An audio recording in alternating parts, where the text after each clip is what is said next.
안녕하십니까. 창덕쌤입니다.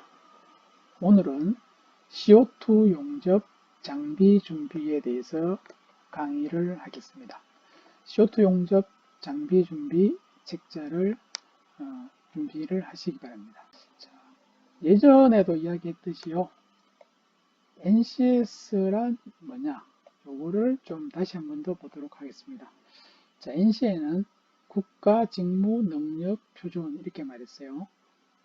산업 현장에서 일을 할 때요, 직무를 수행할 때, 일을 할 때 반드시 필요한 지식, 기술, 소양. 지식은 이론적인 지식을 말합니다. 기술은 기능, 실제로 할 수 있는 기능을 말하고요.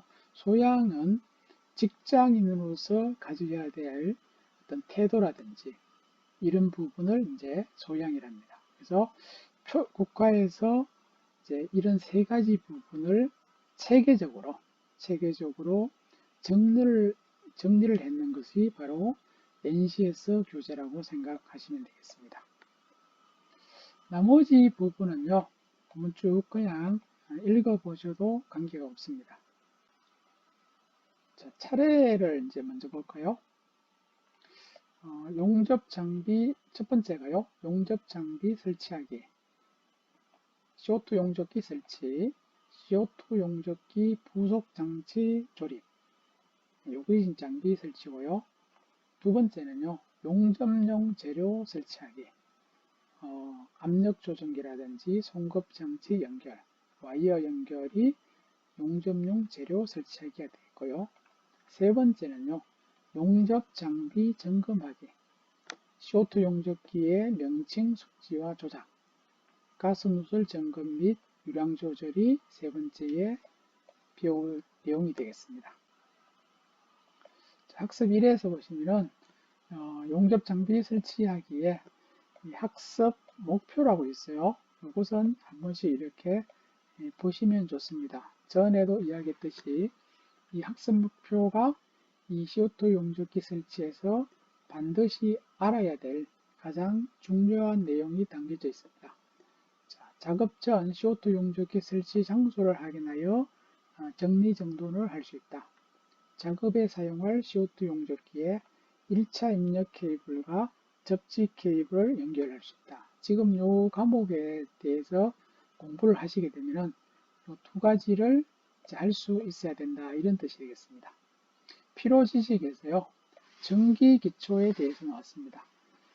이 CO2 용접기에 당연하게 전기가 들어가야지 용접이 돼요. 그러니까 가장 기본적인 용접 전기에 대해서 조금 알고 하는 것이 더 좋습니다. 그래서 두 번째 나왔죠. CO2 용접기는 아크를 이용한 전기기계이고, 아크는 전기 현상이므로 용접에 관련된 사람은 전기의 기초 지식을 알아둘 필요가 있다. 이렇게 됐죠. 이 용접만 필요한 것이 아니고 다른 우리가 전기를 사용하기 때문에 다른 쪽에서도 반드시 이 전기에 대해서 알아두시면 유용하게 사용을 할 것 같습니다. 전기에 일단 본질에 대해서 쭉 나와 있어요. 이것은 그렇게 기본적인 내용이기 때문에 일단은 넘어가도록 하고요. 밑에 부분을 보시면은 그림 1-1로 이제 A와 같이 크기와 방향이 항상 일정한 것을 직류라고 한다. 우리가 그래서 보통 이게 DC라고 하죠. DC 이렇게 돼 있으면은 이것은 직류전기다. 그 다음에 시간에 따라서 크기와 방향이 주기적으로 변하는 것을 교류로 한다 해서 이제 이거를 AC라 하죠. AC. 그래서 뭐 DC 이렇게 나오면은 직류전기. 대표적인 것이 건전지가 되겠고요. 교류전기 같으면은 가정에서 사용하는 전기가 전부 다 이 교류가 되겠습니다. 도체와 부도체인데요. 금속과 같이 전기를요, 전하가 잘 이동하는 물질을 도체라 한다. 그러니까 전하가 잘 이동한다는 것은 전기가 잘 통하는 물질이라 이렇게 생각하시면 되겠습니다. 그래서 전기가 잘 통하는 물질을 도체라 하고요. 이 도체는 이제 우리가 생각하는 금속, 염료, 산유, 알칼리류 이런 것들은 전기가 아주 이제 잘 통하고요. 사람 또 인체도 전기가 잘 통합니다. 그래서 사람이 이제 감전이 되는 것이 되겠죠. 그 다음에 공기와 에보나이트 같은 것은 자유전자가 거의 없었어요. 자유전자가 있어야지 전기가 통해요. 전기가 통하는데 자유전자가 없는 공기나 에보나이트. 에보나이트는 뭐 쉽게 생각해서 PVC 같은 것이라고 생각하시면 돼요. 이런 것은 전기가 통하지 어려운 물질을 부도체라 하죠. 부도체. 도체 앞에다가 부자 붙어요. 네, 도체가 아니다 이런 말이에요. 전기가 통하지 않는다. 다른 말로는 우리가 전련체랍니다. 전기가 통하지 않는 거. 대표적인 것이 공기, 뭐 에보나이트, 유리, 고무, 비닐. 그러니까 전기가 통하지 않는 것들은 이런 것들이 이제 있다 이렇게 보시면 됩니다. 직류 같은 경우는 여기가 예를 들어서 플러스 쪽이고 여기가 마이너스 같으면 이제 한쪽 부분은 계속 플러스가 되고요. 한쪽은 또 계속 마이너스가 되죠. 이 두 개가 절대로 만나지도 않습니다. 그런데 교류 같으면은 이런 식으로 이쪽 플러스하고 마이너스가 있으면은 플러스로 갔다가 마이너스 갔다가 이렇게 이제 뭐 1초에 우리가 60Hz 이렇게 하면 60번이 왔다 갔다 해요. 그러니까 플러스하고 마이너스가 이제 교류 같으면은 이제 없다는 거죠. 이제 이쪽이 예를 들어서 지금 이렇게 올라갈 때는 이 V가 플러스인데 반대로 이렇게 내려올 때는 이 V가 이제 마이너스가 되죠. 플러스 마이너스가 이제 1초에 한 60번이 왔다 갔다 하기 때문에 뭐 순간적으로 바뀌기 때문에 이것이 지금이 플러스다 마이너스다 이렇게 이제 정할 수가 없다 이렇게 보시면 되겠습니다. 그 다음에 전류 전압은요. 여기에서는 이제 물의 이제 높이를 가지고 전류 전압을 이제 설명을 했습니다. 일단 여기 보시면요. 이쪽 부분, 왼쪽 부분이 물이 높이가 오른쪽 부분보다 이제 높아요. 물높이를 보니까 여기가 이제 수위차 해가지고요.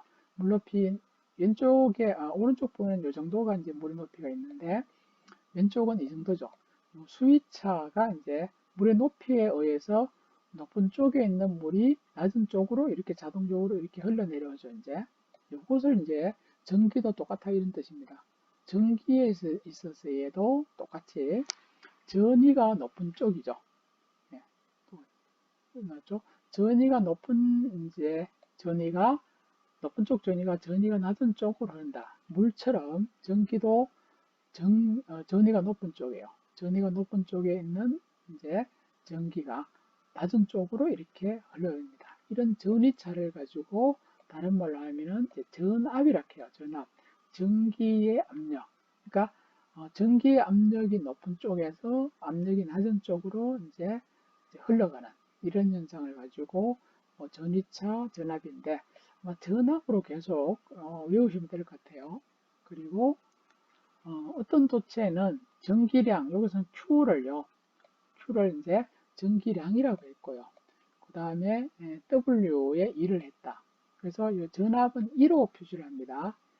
전압 2는 2를 했는 W 나누기 이제 전기량 이렇게 하면은 바로 여기 전압이 된다 이런 말이죠. 그래서 다시 2를 했는 W는 전압에 곱하기 전기량 이렇게 해주면 된다 이런 뜻입니다. 여기 약간 어려우시면은 나중에 전압, 전류, 그 다음에 전력 요 공식만 알아두시면 될 것 같아요. 전기의 저항에 대해서 보겠습니다. 그래서 기본적으로 전기 용어에서요. 전류, 전압, 전력, 그 다음에 이게 저항 네 가지죠. 이 네 가지 정도만 알아두셔도 기본적인 내용은 이제 알 수가 있습니다. 이 저항은요. 전기 저항은 기본적으로 전기 저항 이렇게 쓸 수도 있고 저항 이렇게 합니다. 단위로서는 옴이라 써요. 이렇게요. 네, 옴이라 쓰고 지금 1옴이라는 것은요. A하고 B에서 만약에 전기가 이렇게 흐를 때요. 1A 전기, 1V에 이제 1A 전류가 1V의 전압을 이룰 때요. 필요할 때에 이 두 가지의 흐름일 때, 이렇게 흐를 때에 1옴이라는 저항값이 발생한다. 이런 겁니다. 그러니까 전압이 1V요. 전압이 1V입니다. 이쪽하고 이쪽 사이에 압력이 1V일 때 전류는 1A도 흘러가요. 이럴 때는 1옴의 저항값이 발생한다. 이럽니다. 여기 기준이라요.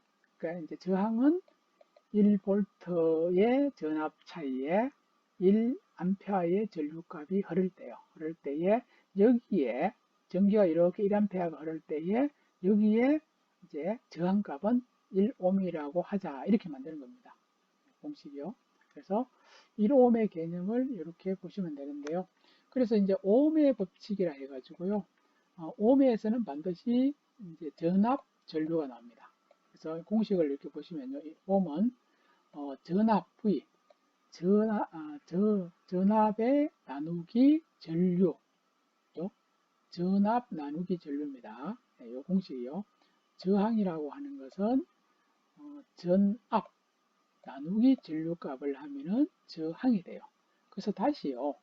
전압 V요. 전압 V입니다. 자, 여기서 전압 V는 전류 I죠. 전류 I. I가 전류입니다. 전류 I 곱하기 저항 R. 그죠? 저항을 곱하면은 전압이 돼요. 이 공식은 이제 꼭 좀 알아두셔야 돼요. 자체가. 네, 그래서 일반적으로 저항을 R이라고요. 그 다음에 V는 전압이랍니다. 그 다음에 I는 전류라고 해요. 그래서 전압은 뭐 우리가 몇 볼트, 뭐 10볼트, 20볼트 이렇게 전기의 압력을 말하고요. 전류는 흘러가는 전기가 흘러가는 양을 말해요. 1A, 뭐 2A 이런 식으로요. 그 다음에 거기에서 발생하는 저항값을 이제 몇 옴이다 이렇게 씁니다. 이 공식은 우리 기능사 시험에서도 이 공식을 이용해서 간단한 계산이 나올 때가 있어요. 그러니까 뭐 전압이 수치가 뭐 10V, 10A일 때, 그 다음에 저항값이 20V이다. 그러면은 저항은 얼마냐? 뭐 이런 식으로 계산이 될 수도 있습니다. 직렬 접속하고요. 병렬 접속이라고 했어요. 직렬 같은 경우는 저항값 자체가 총 합계죠. 합계가 있을 때는 첫 번째 R1 저항, R2 저항, R3 저항을 다 더해주는 거죠. 바로바로 이렇게 하는 것이 이제 직렬 이제 접속이라 이렇게 합니다. 그 다음에 병렬 접속 같은 경우는 R값이 R1분의 1 플러스 R2분의 1. 그래서 요 저항값 R은 R1분의 1 플러스 R2분의 1 플러스 R3분의 1 분의 1 이렇게 해서 하셔야 돼요. 네. 병렬 접속은 이제 요 공식을 이용하시면 되고, 그 다음에 직렬 접속은 그냥 저항값을 다 3개를 더하기를 해주시면 돼요. 그러니까 직렬은 아주 계산이 쉬워요. 뭐 만약에 R1 저항이 1이고 여기 2고 3이다. 그죠? 그러면 1 플러스 2 플러스 3 이렇게 해가지고 뭐 6이다 이런 식이 되겠죠. 그런데 이게 병렬로 되어 있어요. 똑같이 수치는 뭐 1, 2, 3 이렇게 저항이 되어 있을 때는 그러면 1분의 1, 그 다음에 2분의 1, 3분의 1 이렇게 계산을 하셔가지고 다시 요 계산에서 다시 1 나누기 이렇게 하셔야 돼요. 네, 그렇게 이제 계산을 두 번 정도의 계산기를 눌려야 되겠습니다. 그래서 직렬 접속과 병렬 접속의 모양을 보시면요. 지금 직렬 접속은 말 그대로 일직선상으로 쫙 되어 있어요. 그러니까 R1 통과하고 R2 통과하고 R3 이런 식으로 요거를 다 통과를 해야 되죠. 그런데 병렬 같은 경우는 이렇게 있어. 3개 있죠. 그래서 지금 R1으로 가려고 하면 이렇게 전기가 와서 이렇게도 갈 수도 있고요. 아니면은 이렇게도 갈 수도 있고 또 밑에 이렇게 R3로도 갈 수 있고 3개 중에서 뭐 저항값이 낮은 쪽으로 갈 수도 있고 1, 2, 3일 때 그죠? 만약에 저항값이 높은 쪽으로 갈 수도 있겠죠. 그죠? 전기가 뭐 3개를 다 이렇게 통과를 하면은 그 다음에 요거는 직병렬 접속해서 요거는 반드시 직렬을 통과해야 되겠죠. 그죠? 그 다음에 요거는 이제 병렬을 이제 통과해야 돼요. 그러면은 만약에 계산을 하면은 요 직렬값 플러스 그죠? 그 다음에 요것들은 뭐 R2분의 1 플러스 또 R3분의 1 분의 다시 1 이런 식으로 계산해 가지고 두 개를 합쳐주시면 돼요. 그러니까 요 이제 직렬 접속은 앞에 있는 이제 1번 요거 다 그냥 다 하시면 되죠. 다 하면 되고 요 병렬 접속은 앞에 나오는 요 공식을 이용하면 되고요. 그 다음에 요 지직 병렬 같으면은 여기에다가 요게 플러스 요거는 병렬로 하시면 돼요. 그러면은 계산이 나옵니다. 아마 간단한 용접 시험에 이렇게 계산이 나온다고 보시면 되겠습니다. 변압기라고 하는 것은요, 교류 전압을 높이거나, 이걸 성압이라고 해요. 전압을 높이거나 낮출 수 있는, 요거는 강압이랍니다. 요것을 가지고 이제 변압기라고 해요. 전압을 높이거나 성압을 하거나 아니면은 낮출 수 있는 그 장치를 가지고 이제 우리가 트랜스포머 해가지고 변압기 이렇게 말합니다. 그래서 공식으로 봐서는 지금 이렇게 돼 있죠. E가 이제 전압이죠. 이제 그러니까 첫 번째 전압 E1 나누기 E2. 그 다음에 이제 N1은 뭔가 하면은 1차적 코일에 감긴 이제 코일의 수를 이야기해요. 그래서 첫 번째 코일의 수 나누기 두 번째 코일의 수. 그러니까 여기에도 1이고 여기도 1입니다. 지금. 그 다음에 전류는 반대라요. 전류는 2차적 전류가 위에요. I2. 그 다음 밑에가 I1입니다. 그러니까 요 밑에가 E2, N2. 이건 I는 전류값은 I1이 돼요. 그래서요. 요 지금 공식을 이용해서 이제 세 가지 공식으로 이렇게 뽑아냈습니다. 지금 첫 번째하고 두 번째의 공식을 가지고 이렇게 만들었어요. 왜냐하면 여기 대각선으로 곱하면 되거든요. E1 곱하기 N2는 그 다음에 E2 곱하기 N1 이렇게 하면 돼요. 그 다음에 이제 요 N1 요거는 두 번째하고 세 번째 요 공식을 이용해서 요 두 번째 공식을 만들었어요. 그래서 이제 또 N1 곱하기 I1은 N2 곱하기 I2 이렇게 되고요. 그 다음에요. 첫 번째하고요. 마지막 요 전압하고 요 전류 있죠. 요거를 이용해서 요 공식을 만들었습니다. 이렇게요. 이렇게요. 그래서 이제 I1 곱하기 E1 곱하기 I1은 E1 곱하기 잘못됐죠. 그죠? E2 곱하기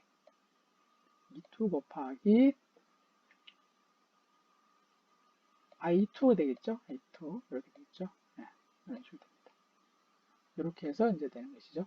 요거가 잘못됐으니까 고쳐주시면 됩니다. 그러니까 요 공식을 알아두시면은 전압하고 전류는 똑같은 위치인데 참 전압하고 감긴수는 똑같은데 전류는 반대가 된다는 거죠. 그래서 여기서 이야기했듯이 N2는 코일이 감긴 횟수고 E는 전압을 이야기합니다. 그 다음에 전력이라고 되어 있는데요. 전력은 단위 시간 동안에 전기장치에 공급되는 전기 에너지, 그러니까 일정한 시간 동안에 전기가 공급되는 그 전체 에너지량을 가지고 우리가 전력이라고 해요. 보통은 전력은 이제 P라고 씁니다. P 이렇게요. 이렇게 많이 쓰는데요. 그러면은 단위로서는 이제 전력은 와트입니다. 와트나 그 다음에 킬로와트. 네. 그러니까 우리가 용접기에서의 어떤 전력을 할 때요. 이 용접기는 5kW이다. 아니면 이 용접기는 뭐 3kW이다. 이렇게 이야기할 때 있죠. 그 이제 킬로와트라고 하는 것이 바로 전력입니다. 네. 이 용접기에 공급되는 전체적인 에너지, 전기 에너지가 3kW의 전기가 있어야지 이 기계가 움직인다, 이런 말, 작동한다, 이렇게 보시면 돼요. 그러니까 이 이제 전력값이 크다는 것은 전기가 그만치 많이 필요하다, 이런 뜻이 되겠어요. 그래서 1W라는 뜻은요, 1초 동안에 1주로 일을 하는 일률입니다. 1초에 1주를 일을 할 때를 우리가 1W라 이렇게 하고요. 그 다음 R, 저항이죠.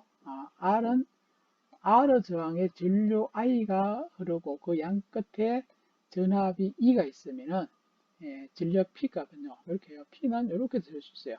P는 E가 이제 전압이라 했죠. 전압 곱하기 I가 전류. 전압 곱하기 전류 하면은 전력이 됩니다.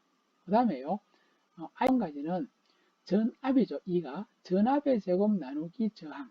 이렇게 해도 P가 됩니다. 근데 요거 공식은 그렇게 많이 안 써요. 뭐 전기 쪽에 하시는 분은 이 공식을 알아두셔야 되는데 지금 이제 용접 쪽에서는 P 꼬로 EI, 그죠? 전력은 전압 곱하기 전류, 요 공식 정도만 알아두셔도 충분하게 문제를 풀 수가 있기 때문에 요 공식, 네모천 요 공식은 이제 잘 보시면 되겠습니다.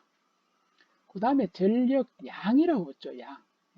양이라고 붙으면은 이제 시간이 나옵니다. 그래서 킬로와트 시에서 1시간으로 나와요. 1시간. 킬로와트란 것은 그냥 전력을 말합니다. 전력. 그런데 전력 양은 1시간 동안에 얼마 정도의 전기가 일을 했느냐, 전류가 일을 했느냐 이런 뜻입니다. 그래서 일정 시간 동안에 전류가 행하는 일 또는 공급되는 전기의 총량이죠. 1시간 동안에 전기가 얼마 정도를 공급을 해야 된다 이런 뜻이 되겠습니다. 그래서 전력량은 시간이 들어가요. 그래서 이 시간 아워가 됩니다. 전력 곱하기 시간 이렇게 돼요. 그래서 전력을 우리가 P라고 했죠. 시간을 T로 했어요. 그래서 PT 이렇게 됐고요. 그러면 이것을 이제 1kW라는 것은 전력이 이제 1000, 그죠? 1000 곱하기 이제 3600W. 요거는 이제 1초가 3600초죠. 1시간이요. 1시간이 3600초이기 때문에 3600을 곱해줍니다. 거기에다가 이제 계산하면은 요 3600을 3.6으로 혼쳐요. 그러면 나머지 이제 0이 하나, 둘, 셋, 넷, 다, 이렇게 나와요. 그래서 이제 10의 6성이죠. 10의 6성이, 그래서 1kWh는 3.6 곱하기 10의 6성 줄 된다. 이런 뜻이죠. 줄은 하루가 1입니다. 1을. 그래서 요거도 뭐 이제 전기 쪽에는 자주 나오는 것인데 우리 용접 쪽에는 그렇게 많이 나오지는 않습니다.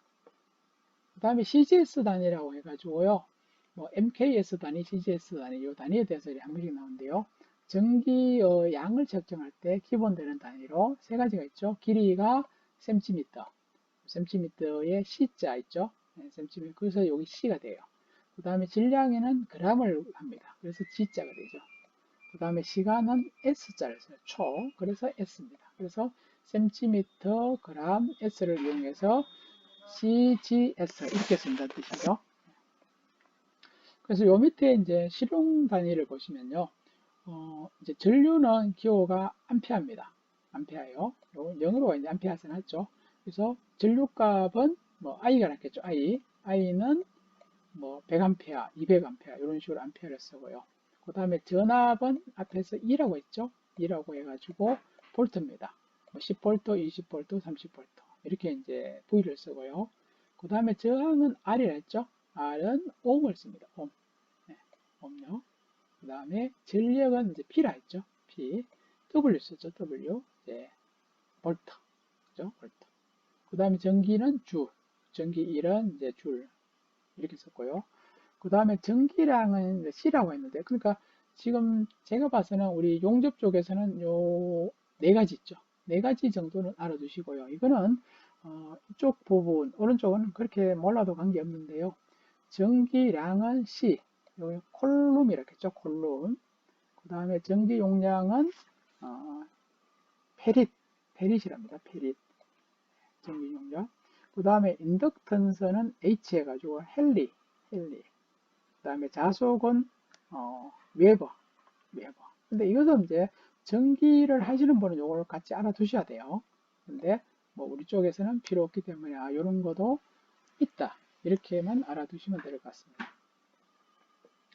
자, CO2 용접의 원리 및 이제 대해서 한번 보겠습니다.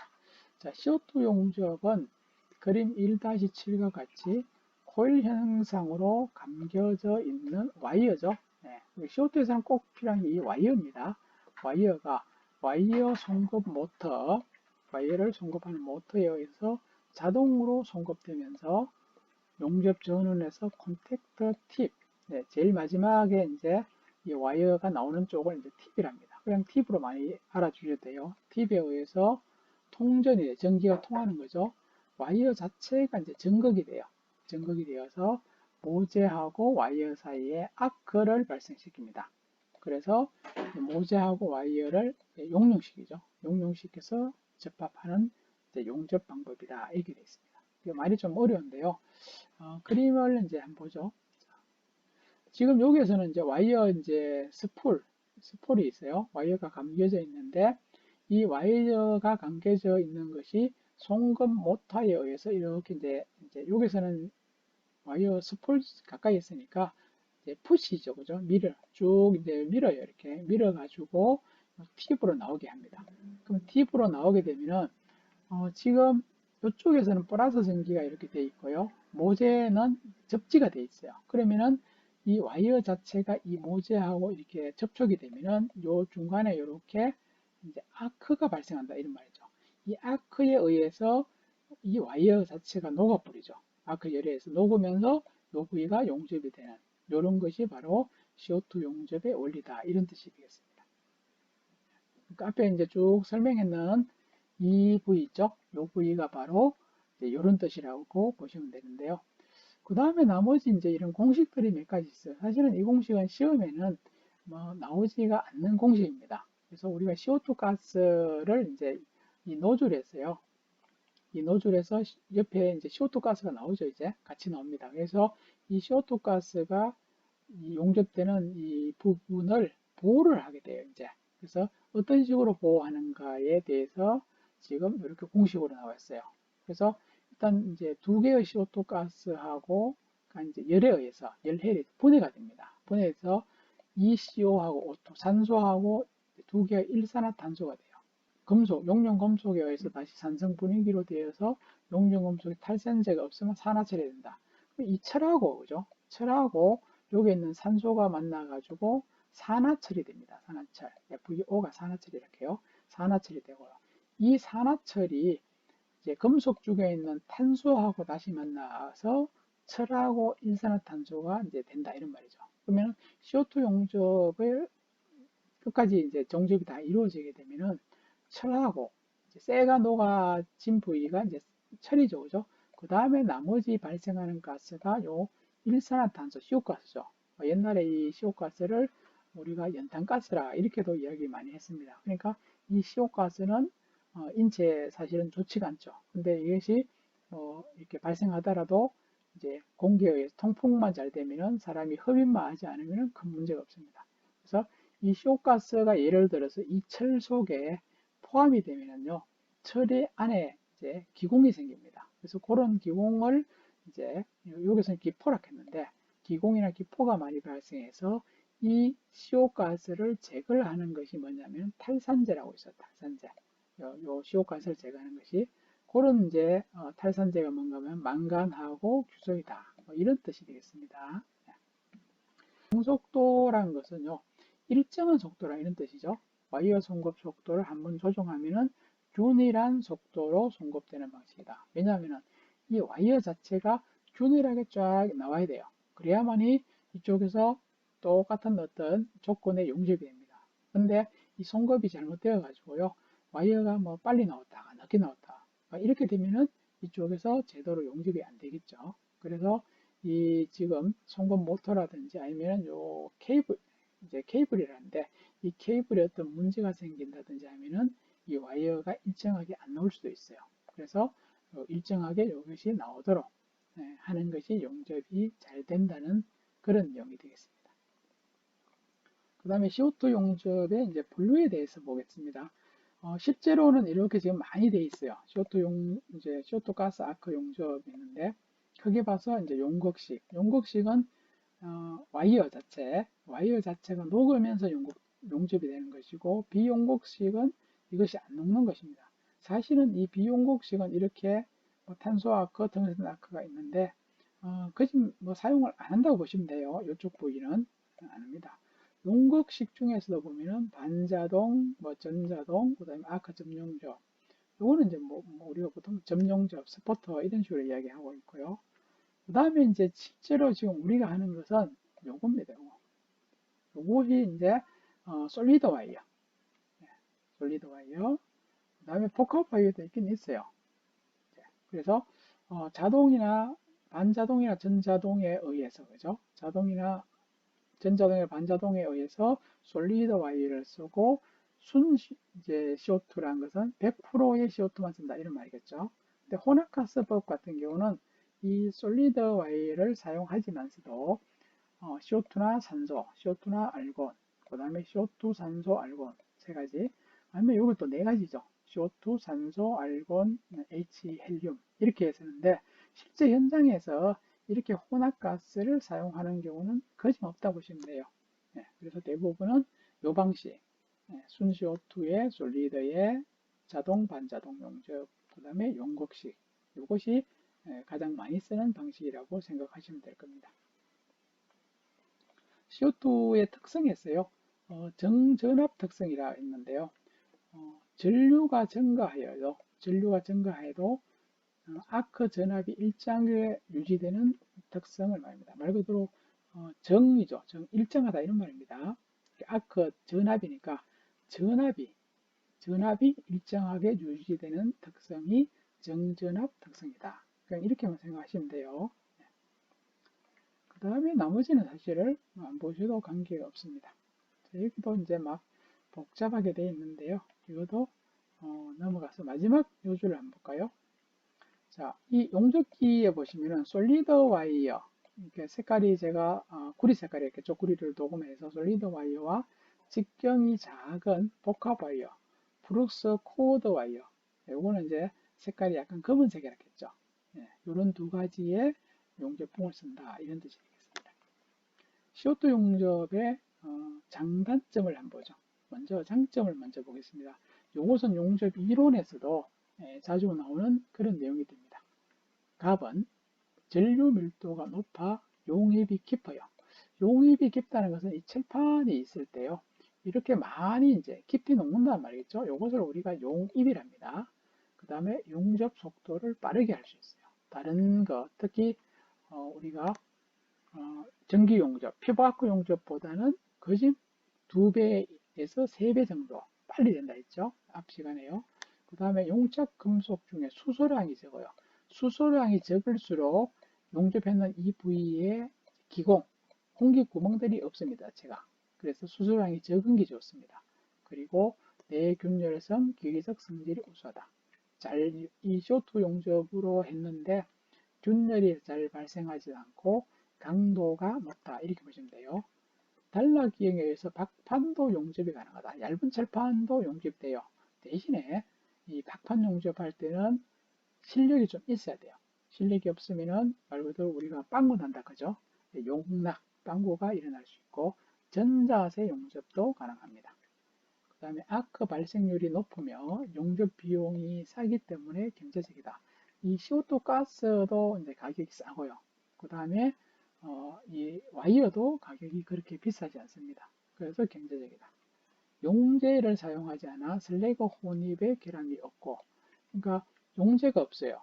그러니까 슬래그 혼입이 없이 그다음 용접 후에 처리한다. 만약에 이런 용제를 사용하게 되면은 용접 후에 슬래그를 털어야 돼요. 아니면 용접하는 중간에 슬래그가 또 들어갈 수도 있습니다. 그래서 용접 후에 또 처리가 간다. 그러니까 용접하고 나면은 바로 끝이다 이런 말이겠죠. 자, 단점을 한번 보겠습니다. 바람의 영향을 받으면 CO2 가스가 바람에 날려뿌리면은 이 표면 자체가 용접이 안 돼요. 그래서 풍속 2m/s 이상에서는 방폭 대책이 필요하다. 그 다음에 적용해놓은 재질이 철계통으로 한정되어 있어요. 그래서 철계통은 뭐 다 될 수 있는데요. 나머지는 사실 용접이 안 될 때가 많습니다. 비더 표면이 피부 아크 용접이나 서머지드 아크 용접에 비해서 좀 거칠어요. 그러니까 이것이 비더의 표면이 이제 매끈하게 예쁘게 안 나와요. 용접을 아주 잘하시는 분은 약간 더 잘 나올 수 있는데 같은 실력으로 봤을 때 피부 아크 용접의 실력자나 지금 이 CO2의 똑같은 어떤 실력으로 봤을 때는 이 CO2 용접이 조금 더 모양이 예쁘지는 않습니다. 그리고 복합 와이어 방식을 사용하면 비드가 더 좋아요. 이 복합 와이어라는 것이 플럭스 코드 이제 와이어였죠. 복합식을 사용하면 이 용제가 있기 때문에 훨씬 더 예쁜 것이 된다 이런 뜻이 되겠죠. 용접 시 안전을 위한 조치 보죠. 접지라고 돼 접지. 접지는 말 그대로 전기 감전 사고를 방지하기 위해서 사용하는 전선을 접지합니다. 혹시라도 이제 감전이 일어났을 때 그 전기를 땅속으로 보내어서 감전이 얻게 해주는 그런 이제 시설을 접지인데요. 접지 시설이나 접지 시설은 수도 파이프나 그 다음에 접지봉에 접지를 하는 것이 정상입니다. 수도 파이프에 접지를 하면 이 전기가 수도 파이프를 통해서 이제 뭔가 땅속으로 사라집니다. 이제 아니면 접지봉을 새로 설치를 할 수가 있어요. 그런데 가스나 가연성 가스 액체를 운반하는 파이프에는 접지해서는 안 된다. 예를 들어서 도시가스 배관에다가 접지를 하면 아주 위험하죠. 그죠? 그래서 이제 이런 이제 가스 배관, 가스 파이프에는 절대로 접지를 하면 안 된다는 이런 말이 되겠습니다. 자, 통풍, 뭐 앞 시간에도 많이 나왔죠. CO2 같은 경우는 유해가스가 많이 발생합니다. 특히 요 성분 중에서 뭐 나비라든지 구리, 카드뮴, 아연, 뭐 이런 이제 가스가 발생해요. 특히 이제 강간 중에서 백간, 요런 에는 아연 도금이 되어 있어요. 그래서 이제 유독성 가스가 발생하기 때문에 용접하는 방에는 통풍시설하고 집진시설을 확실히 해야 된다. 특히 이제 백간 용접을 할 때는 이 백간이 타면서, 백간이 이제 흰색 페인트가 타면서 이런 물질이 있습니다. 납구리, 카드뮴, 아연. 그렇기 때문에, 그리고 본인도 반드시 통풍시설도 필요하면서 방진 마스크라든지 이제 방독 마스크 이런 것을 이제 착용하는 것이 이제 건강에 좋습니다. 화재 예방. 용접하면 또 가장 이제 문제가 되는 것이 불이 난다는 거죠. 왜냐하면 용접하면서 열 자체가 보통 2000도 이상이 발생합니다. 2000도의 이 높은 열에 의해서 주위에 불에 타는 물질이 있으면 불이 납니다. 그렇기 때문에 용접 전에 주변에 가연성 가스, 기름, 가연성 물질, 불에 탈 수 있는 물질이 있을 때는 안전한 곳으로 격리를 한 후에 용접한다. 그래서 지금은 이 용접할 때는 2인 1조락 해요. 한 사람이 용접하면 주위에서는 소화기를 들고 기다리다가 혹시라도 화재가 발생하면 바로 불을 꺼야 되는 그런 내용이 되겠죠. 그 다음에 용접을 하는 사람을 보호하는 보호구를 착용을 해야 돼요. 그래서 이때 2000도 이상의 열이 발생하기 때문에 하상을 입는 거, 그 다음에 착륙에서 눈을 보호하는 거죠. 용접 헬멧에서 눈을 보호하는 거. 핸드실드라든지 헬멧에 착륙을 집어넣어서 보호하고, 그래서 아크 빛으로부터 눈을 보호하는 거, 그 다음에 이제 얼굴, 피부죠. 헬멧 쓰면 얼굴도 보호할 수 있습니다. 그리고 유해가스가 발생하는 장소에서는 방독면을 필히 착용하는 것이 좋다. 이런 뜻이죠. 그 다음에 용접기 관리를 보죠. 토치 케이블은 곱게 펴서 사용한다. 어떤 분은 이 토치 케이블을 손에 감는다든지 구부정하게 쓰시는 분이 있어요. 그러면 이 토치 케이블이 일직선이 안 될 때는요. 안 될 때는 이 와이어가요. 일정한 속도로 안 나와요.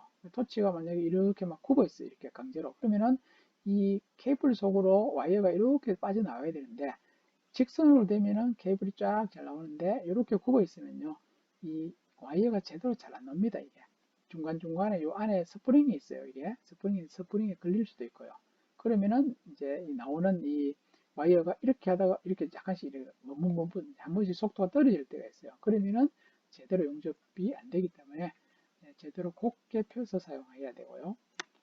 토치로 송급 장치를 잡아 끌거나 바닥에 떨어뜨리지 않는다. 토치를 막 당겨가지고요. 이 송급 장치를 이제 끌거나 바닥에, 이 송급 장치 바닥에 떨어지도 안 되겠죠. 뭐 이렇게 용접이 할 때가 길이가 짧다고 이 토치를 막 잡아 당기다 보면 이런 일이 발생할 수 있습니다. 그 다음에 사용 전, 사용 후 일상점검, 주간, 월간 이런 점검을 해서 용접기가 항상 사용이 잘 되도록 이렇게 만들어 줘야 된다. 이런 뜻이 되겠죠. 그 다음에는 이제 CO2 용접기 설치하기 해가지고요. 안전사항에 보시면은 용접기가 접촉되는 전에 감전 방지용 누전 차단기. 요즘은 대부분이 이 누전 차단기가 되어 있습니다. 근데 혹시라도 안 되어 있으면은 반드시 누전 차단기가 설치되는지를 확인하셔야 되고요. 그 다음에 감전사고 등과 정기적 충격으로부터 신체를 보호하기 위해서 확실하게 또 접지를 확인해야 되고, 그 다음에 전원 코드는 반드시 접지형 전원 콘센트입니다. 접지형 전원 콘센트를 연결하고요. 그 다음에 스위치가 켜져 있는 상태에서 전원을 연결하면은 감전사고를 당할 수 있으므로 반드시 스위치를 끄고요. 반드시 스위치를 끄고 이렇게 꺼져 있는 상태를 확인하고요. 꺼져 있는 상태를 확인하고 전원을 연결한다. 이런 뜻이겠죠. 그 다음에 수행 순서가 되어 있는데요. 작업 전에 CO2 용접기 설치 장소를 확인하여 정리정돈한다. 다음과 같은 곳에 설치를 한다. 이렇게 하죠. 네, 다음과 같은 장소에 설치합니다. 가연성 표면 위나 CO2 용접기 주변에 다른 장비를 설치하지 않습니다.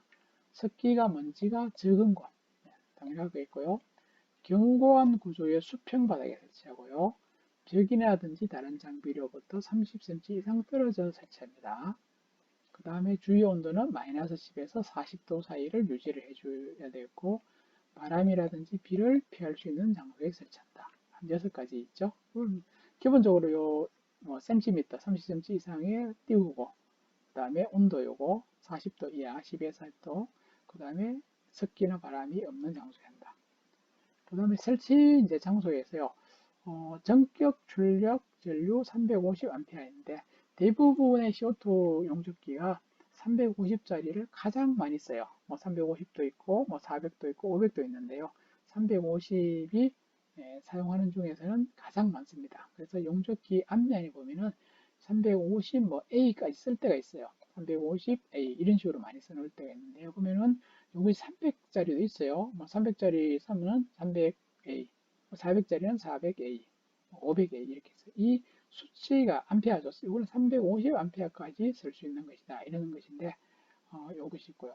그 다음에 요게 이제 이거는 뭐 CO2 돼 있고요. 그 다음 이 용접기는 CO2를 할 수도 있고 MAG, 그 다음에 MIG, 요거가 마거, 그 다음에 미그라 하는데 이 용접기는 CO2 용접기. 근데 사실은 이 MAG 있죠? 이 MAG가 CO2 용접기를 다르게 부르는 이름이라요. 그래서 CO2 용접기 이렇게 불러도 되고요. MAG, 마거 이렇게도 불러도 돼요. 근데 MIG, 미거라고 하는데 이 미거는 조금 달라요. 그러니까 CO2하고 MAG는 같은 말입니다. 같은 말이라고 생각하셔야 돼요. 그래서 이제 CO2 용접 가스를 쓰는데 MIG 같은 경우는 용접기의 형태라든지 용접 방법은 똑같은데 여기에서는 가스를요 CO2 가스를 쓰면 안 되고요 우리가 알곤 가스를 쓰셔야 돼요. 알곤 가스요. 알곤 가스를 써야지 MIG가 돼요. 그러니까 이 용접기에 CO2 이제 가스를 쓰면은 요 두 가지가 되고요. 알곤 가스를 연결해서 쓰면은 MIG가 돼요. 미그가 됩니다. 근데 실제로는 뭐 미그 용접기를 쓰는 데는 거심없죠. 미그 대신에 우리가 티그라는 거 있죠. 티그 용접기. 지금은 뭐 티그라고 쓰는 것이 아니고 GTAW 이렇게 쓴다겠죠. GTAW 이렇게 써요. 예전에는 이제 이게 티그라고 했는데 지금은 가스 텅스텐 아크 웰딩에서 이렇게 많이 써요. 그러니까 여러분이 이제 공부를 하실 때는 티그라 넣고 쓰는 것은 예전 이름이니까 무조건 GTAW 이렇게 이제 쓰시면 됩니다. 그 다음에 부속 장치를 한다. 그림 1-12는 부속 장치 구성이라 해서 1차측하고 2차측 케이블을 각각 3m의 전기 접지선에 준비하고 그 다음에 압력 조정기, CO2 가스를 또 그림 1-2처럼 합니다. 그 다음에 와이어 송급 장치를 또 1-3처럼 하고 나머지 부속 장치를 1-4처럼 한다. 자, 이렇게 됐죠. 자, 이 1-11에 보시면은 이 용접기 몸체가 있어요. 이렇게 몸체가 있고요. 이 용접기 몸체 뒤쪽이죠. 여기 앞쪽입니다. 보통 뒤쪽에 요게가 이제 전선. 요것을 1차측 케이블 이렇게 1차 케이블 요거에서 요거를 가지고 우리가 2차 케이블 이렇게 합니다. 그러면은 용접기 몸체 뒤쪽하고 여기가 보통 누전 차단기가 있겠죠. 전기 누전 차단기하고 전선을 이렇게 연결해요. 여기서는 세선인데 삼성인데 요즘은 이제 삼성을 많이 씁니다. 삼성 전기로 이렇게 연결하고요. 여기 이제 1차측이고 그 다음에 이제 요 전체 부분을 송급 장치라 하죠. 예, 와이어를 이제 공급하는 장치에서 이 와이어 송급 장치에 이제 굵은 선이 있어요. 케이블이 요것을 가지고 2차 케이블이라 합니다. 이렇게요. 그리고 CO2 가스는 이렇게 이제 들어가고요. 그래서 이렇게 안쪽으로 들어가고요. 그 다음에 뭐 저 케이블이 있고 뭐 가스 호수 있고 CO2 용기 있고 용기에는 압력 조정 장치가 있고 그 다음에 본체에서 이제 이게 요 모재하고요. 모재하고 연결있는 모재측 케이블, 접지 케이블이라고 하죠. 모재측 케이블이 되어 있습니다. 그리고 원격 조정 장치라 해가지고 대부분은 이 송급 장치에 보면은 요게 전류 전압이 있어요. 조정하는 게. 근데 이 케이블이 길 때요. 길면은 이제 한 10m 정도 만약에 길게 되면은 10m를 가서 이걸 조정을 하셔야 돼요. 조정하고 다시 또 이쪽에 하셔야 돼요. 그러니까 거리가 요 케이블이 뭐 한 3m 이내 같으면 바로바로 하면 되는데 여기 길 때는 원격 조정기를 이렇게 연결해요. 뭐 요렇게 요 몸체가 연결하는 경우도 있고 요 송급 장치 요게도 연결하는 경우도 있어요.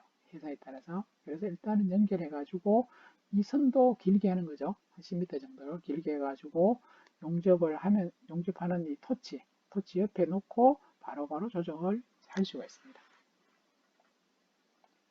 그 다음에 이거는 압력 조정기 모양입니다. 그래서 앞에도 한번 나왔지만서도 이 압력 조정기의 요 눈금은요, 이 통 안에, CO2 용기 통 안에 이제 압력을 나타내고, 요것은 이제 유량이라 했죠. 가스가 나오는 양을 이제 조정하는 겁니다. 요 손잡이랑. 그러니까 요거를 뭐 이렇게 돌리게 되면은, 여기에는 이렇게 구슬이 있어요, 지금. 구슬이 이렇게 이제, 높이에 의해서. 구슬이 이제, 여기가 뭐 50, 15, 뭐 20 이렇게 되겠죠. 그래서 10에서 한 15 사이.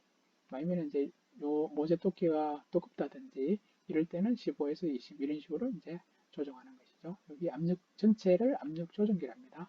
반드시 요 유량 조절하는 요것이 세워져 있어야 돼요. 세워서 이걸 높이서 하면 안 됩니다. 네.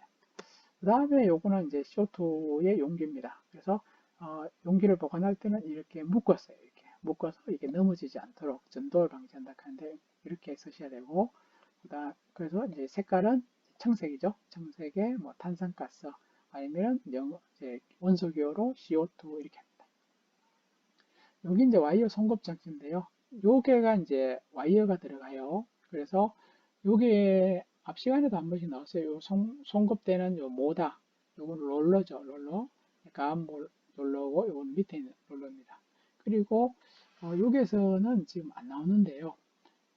이 와이어가 이렇게 이제 밑으로 이렇게 설치해서 밑으로 이렇게 들어가요. 이렇게 됩니다. 여기서 이제 와이어가 둥글게 말려 있는 것을 펴주는 역할로 여기에 보면은 롤러가 이렇게 또 세 개가 있어요. 이렇게요. 피주는 거요. 피줘가지고 여기서 요 감압 요 장치잖아요. 이제 이 모다에 돌아갔을 때 감압 모다에 의해서 요 속도를 이제 조정해서 이렇게 나가는 거죠. 그래서 이렇게 나와서 앞쪽으로 됩니다. 그리고 요 와이어 송급 장치 상부에 많이 이야기될 전류 조정기, 전압 조정기, 여기 인칭이라고 있죠. 인칭은 이제 송급만 되는 거. 이 모타만 이제 회전을 시켜서 이 와이어가 나오도록 해주는 그런 역할이 인칭이라 이렇게 합니다. 그리고 와이어가 이제 솔리드 와이어는 색깔은 구리 도금에서 이렇게 구리 색깔. 프럭스 코드 와이어, 뭐 프럭스 와이어 이렇게도 할 수도 있고 프럭스 코드 와이어 이렇게도 말할 수 있는데요. 프록스, 솔리더, 뭐 프록스 이렇게 굉장히 많이 이야기합니다. 프록스는 이렇게 색깔이 있고 용재가 있어요. 프록스가 있기 때문에 이 용재에 의해서 보호가 되기 때문에 훨씬 더 예쁜 상태로서 용접이 된다. 이렇게 보시면 되겠습니다. 자, 이것이 용접 토치입니다. 요 부위가 손잡이 부분이고요. 손잡이고 요게가 스위치가 있어요. 요거 눌리게 되면은 앞에 있는 송급 장치가 작동하면서 와이어가 이 케이블이죠. 하나의 케이블을 따라서 쭉 나오겠죠. 그래서 실제로 사용할 때는 이렇게 고정하게 있으면 안 돼요. 쫙 펴야 되고요. 그 다음에 스프링 라이너라는 뭔가 하면은 이 케이블 속에 들어가 있어요. 속에 내부에. 케이블 속에 이렇게 이제 여기 스프링이 잘 안 보이는데요. 스프링이 되어 있습니다. 그러니까 요거를 여기서죠. 여기서 분해하고 여기서 분해가 돼요. 분해해가지고 여기서부터 이 사이에 이렇게 스프링이 되어 있는 것이 스프링 라이너가 되고요. 그 다음에 팁은 이 제일 끝부분이죠. 요게. 요거를 이제 우리가 노즐이라는데, 노즐 안쪽에 보면은 이렇게 팁이 있습니다. 팁도 보면은 일반 팁은 길이가 45mm, 그 다음에 자동은 40mm 이렇게 되고요. 보통은 다 45mm짜리 일반 팁을 씁니다. 그 다음에 노즐은 350A 할 때 대부분은 끝부분이요. 이런 걸 많이 쓰죠. 이런 경우도 쓸 수가 있는데, 요거는 지름이 16mm입니다. 16. 그래서 이런 식으로 되어 있는 것도 있는데 대부분은 아마 이런 식을 쓰고요. 그 다음에 이거는 500A입니다. 500A는 모양이 이런 식이 되어 있습니다. 뭐 이거하고 이거는 똑같은 거죠. 근데 용량이 좀 클 겁니다. 그리고 이런 형태도 있다 이런 뜻이고요. 그 다음에 가스퍼저가 있고요. 가스퍼저. 네, 여기서 가스가 나와요. CO2 가스가 이렇게 나오고요. 그 다음에 전류연관 이렇게 나오고요. 그 다음에 이거는 바디, 몸체고요. 몸체 이 속에 내부에는 이렇게 리미터 스위치가 있어요. 리미터 스위치. 그래서 요 리미터 스위치하고 요 누르는 버튼 있죠. 요거 하고 요게 요걸 딱 누르면은 요 리미터 스위치 요걸 여기 속도가 버려요. 여기 속도가 버립니다. 속도 가면서 이제 모터가 돌아가면서 와이어가 쫙 나오는 것이죠. 아마 조금 뒤에 가면은 이런 이제 부속폼을 순서대로 연결하는 내용이 또 나올 거니까요. 일단은 이름 정도. 그러니까 사람들은 이 노즐은 이름 알아요. 노즐 팁은 아는데 여기 나오는 가스 디퓨저라든지 전륜관 이거는 사실 그렇게 교체를 많이 안 합니다. 그래서 이름을 잘 몰라요. 그래서 보통은 노즐은 수시로 이제 상태가 안 좋을 수가 있어서 수시로 교체가 되고 또 팁도요. 팁도 수시로 고쳐야 하는데 자 팁에서 다시 보시면 여기에서 수치가 있어요. 뭐 예를 들어서 1점 만약에 0이라든지 그죠? 아니면 뭐 1.2라든지 이렇게 수치가 납니다. 이 수치가 뭐냐면은 와이어의 굵기라요. 예를 들어서 와이어를 내가 1.1을 쓸 때는 팁도 1.1을 써야 되고요. 와이어를 1.0을 쓸 때는 이 팁도 1.0을 써야 된다. 이렇게 생각하시면 됩니다. 자, 그 다음에 이제 이 용접기 부속 장치에 설치를 공고해 가지고요. 뭐 몽키 스패너 한번 보죠. 몽키 스패너 이렇게 생겼죠. 드라이버, 니퍼, 와이어를 자를 때 많이 쓰고요. 렌치, 그 다음에 칼, 그 다음에 전류 측정 뭐 이런 것이 있습니다.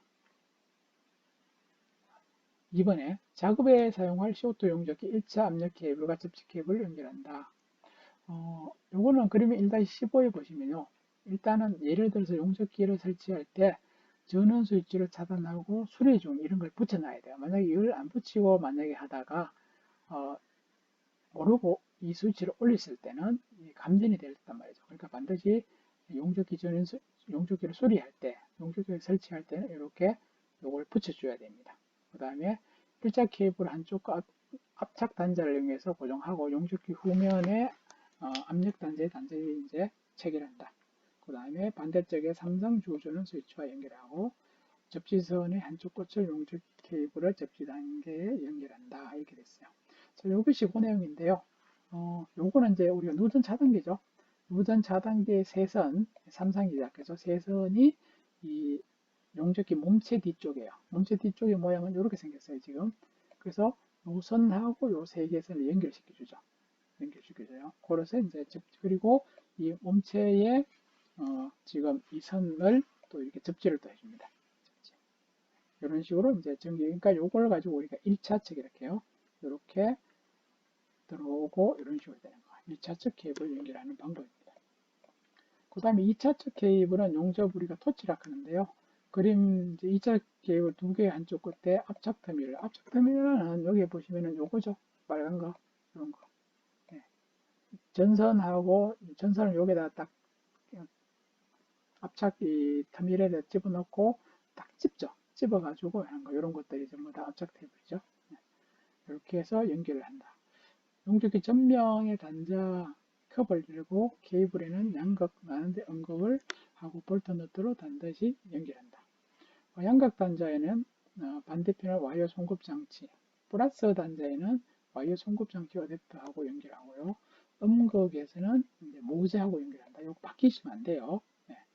양극에는 와이어하고 음극에는 지금 모재랍니다. 요거 이제 우리가 직류 역극성이라고 해요. 직류 역극성. 이 반대로 하면은 또 제대로 용접이 안 되기 때문에 반드시 플러스 마이너스를 잘 보고 하셔야 됩니다. 그 다음에 노출된 연결은 전련 테이프로 감아서 전련시킨다. 이렇게 되어 있고요. 그래서 이제 지금 이렇게 돼 있죠. 이거는 운격 장치 이제 본체예요. 본체 앞부분인데요. 송금 모터하고 연결하고 가스하고 그 다음에 토치 케이블하고 요거는 이제 송급 장치하고 연결해요.